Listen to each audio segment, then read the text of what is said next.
Olá! Você acha que a sua criança anda seletiva com a alimentação dela? E ela tem por volta de 1 a 2 anos? Então vem comigo que esse vídeo é para você.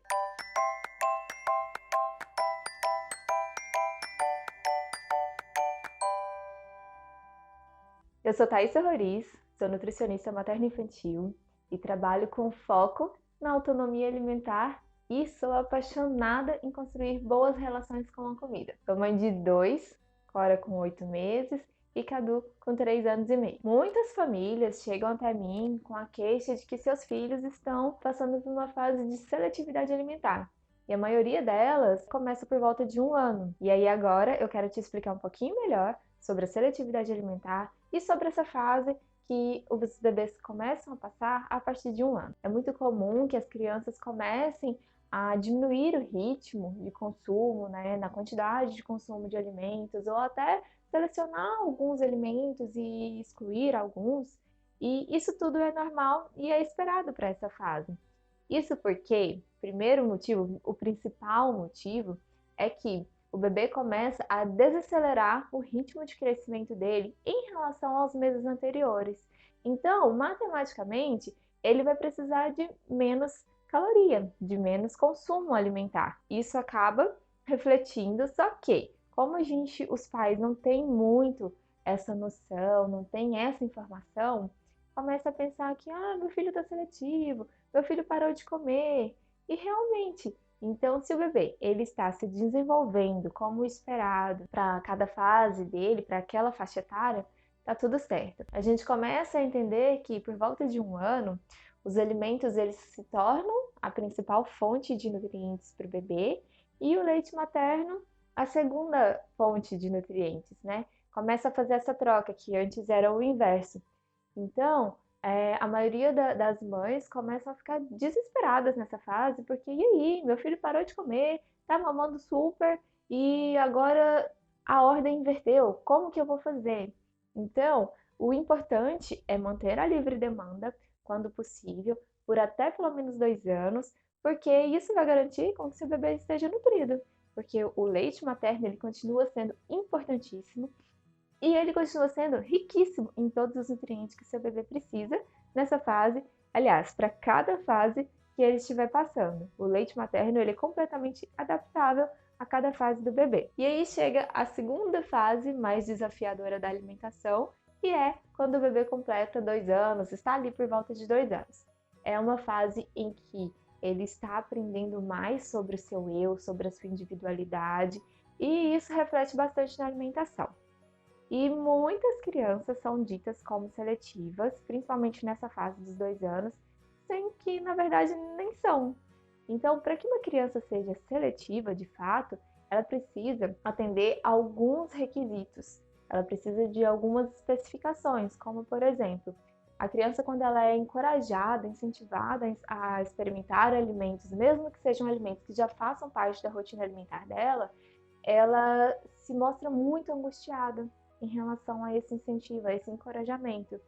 A criança pode chegar a fazer vômitos, ânsia de vômitos e chegar a vomitar ao ser exposta a algum tipo de alimento, mesmo que seja um alimento que já esteja na rotina, não precisa necessariamente ser um alimento novo. A criança com seletividade alimentar, de fato, ela também pode apresentar exclusão de algum grupo alimentar, por exemplo, todas as leguminosas, ou ela pode simplesmente querer apenas um grupo alimentar, como por exemplo também somente leguminosas. Ela também pode excluir determinada cor, então, por exemplo, todos os alimentos que são alaranjados, ela pode excluir e mostrar uma grande aversão a esses alimentos. Então, para que uma criança seja de fato seletiva, ela precisa ser avaliada, né, e preencher alguns requisitos. E aí sim, a gente vai direcionar um tratamento, né, para esse tipo de distúrbio alimentar. Agora, por volta de 2 anos, é muito comum e esperado que a criança passe a parar de comer aqueles determinados alimentos que ela comia antes. Então, por exemplo, eu vou contar a história do meu filho, do Cadu, que já está com 3 anos. Por volta de 2 anos, ele parou de comer brócolis. Foi um dos alimentos que ele começou a rejeitar.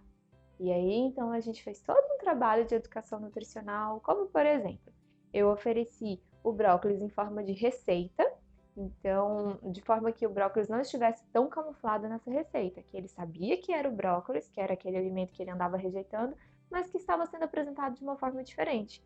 Então, eu usei o bolinho, a bolinha de brócolis, que é uma receita que tem no meu livro de receitas, e apresentei para ele e foi super sucesso. Aí, como ele aceitou o brócolis de uma forma diferente, eu comecei a apresentar o brócolis de outras maneiras também, inclusive da maneira íntegra dele.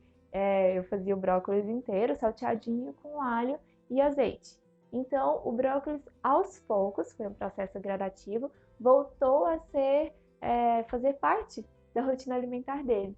E assim foi com muitos outros alimentos. O quiabo, por exemplo, a gente usou bastante as historinhas na hora da refeição.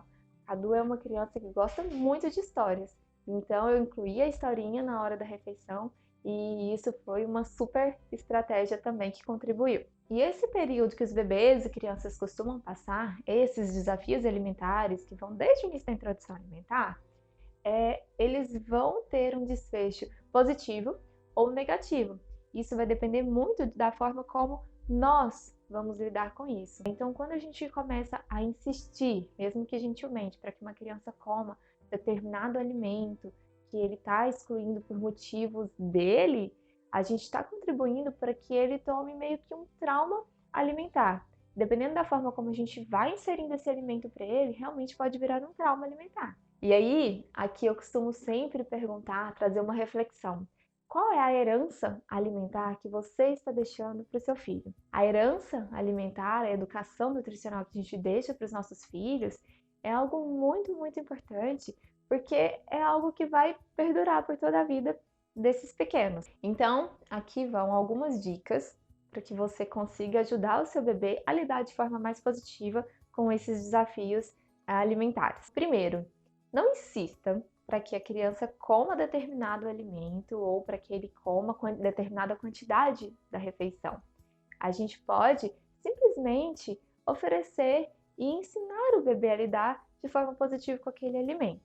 Então, quando um alimento está sendo rejeitado, você pode simplesmente chamar a sua criança para fazer parte de uma preparação de alguma receita, incluindo aquele alimento, ou você pode fazer simplesmente alguma brincadeira, incluindo aquele alimento que a criança não precisa nem comer naquele momento.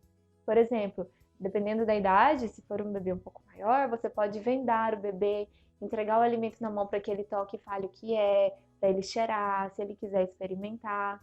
Se for um bebê um pouco menor, você pode simplesmente colocar esse alimento em meio a vários outros alimentos, como a caixa sensorial, por exemplo, colocar ele numa cestinha e deixar que a criança interaja com aquele alimento para que ele veja como é. Ele não precisa nem comer, o alimento não precisa nem estar descascado, cortado, enfim. Ou você pode colocar esse alimento cortadinho em forminhas de gelo, colocar água, congelar e depois trazer para essa criança, derreter o gelo. Então a gente traz o lúdico para essa parte, para que a criança consiga ter um pouco mais de familiarização com esse alimento e assim aos poucos comece a fazer parte da rotina alimentar dela. Segunda dica, trazer historinhas, contar histórias sobre determinado alimento. Então, por exemplo, vou contar a história de um alimento que eu contei para o Cadu. A cenoura, uma vez ele parou de querer comer a cenoura quando ela estava refogada. E aí, então, eu contei a história da cenoura crua, de um coelho, ele estava procurando a cenoura mais linda de toda a horta, com os cabelinhos maiores. E aí, com os cabelinhos, ele fez uma salada verde. Aí, de fato, eu apresentei essa salada verde nessa refeição para ele. E com a cenoura, ele fatiou ela e ela ficou crocante. E quando ele comia, fazia croque-croque. Experimenta, filho, para ver se a sua faz croque-croque como a do coelho. E isso trouxe para ele a curiosidade de experimentar. Então, trazer essas historinhas também pode fazer com que a sua criança desperte a curiosidade para que ela possa experimentar aquele alimento. E, de fato, não seja forçada a experimentar aquele alimento. E a última dica, a terceira e última dica, que é muito legal também, é simplesmente deixar de oferecer. Deixar que a sua criança, ela desperte o interesse próprio, a curiosidade própria de experimentar aquele alimento. Então, Uma coisa que você pode fazer é simplesmente deixar na mesa e não servir, ou deixar que a criança fique livre para se servir aquele alimento. Você coloca no seu prato e você come normalmente. Então, a criança vai estar ali vendo aquele alimento, vai estar fazendo parte daquela rotina alimentar, só que você não vai estar frisando, né, focando nesse alimento. E aí, às vezes, a gente tirar o foco também pode ajudar. Eu espero que você tenha gostado e que eu contribua de alguma forma para a alimentação, para uma boa relação do seu filho com a comida. E se você gostou, me conta aqui nos comentários o que você achou, se você tem alguma dúvida e se você tem alguma estratégia que deu super certo por aí, divide com a gente também.